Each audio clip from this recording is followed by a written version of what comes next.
જીવન જીવીએ તો એવી જીવીએ કે સ્મશાનની રાખ પણ રોઈ ઉઠે। જ્યારે માણસ મૃત્યુ પામે અને આપણે એવું જીવન જીવીને ગયા હોય તો આખું ગામ યાદ કરે, સમાજ યાદ કરે કે માણસ હતા। એવું જીવન જીવવાની વાત છે। ત્યારે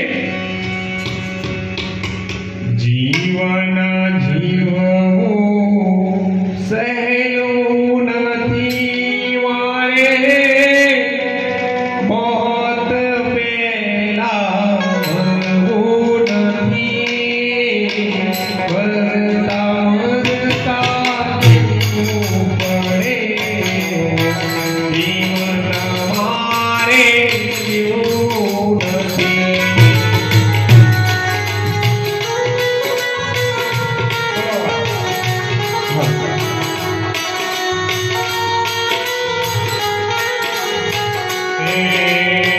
જીવન જીવવું સહેલું નથી મારે, મોત પેલા મરવું નથી, મરતા મરતા જીવવું પડે, જીવન મારે જીવવું નથી।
મારે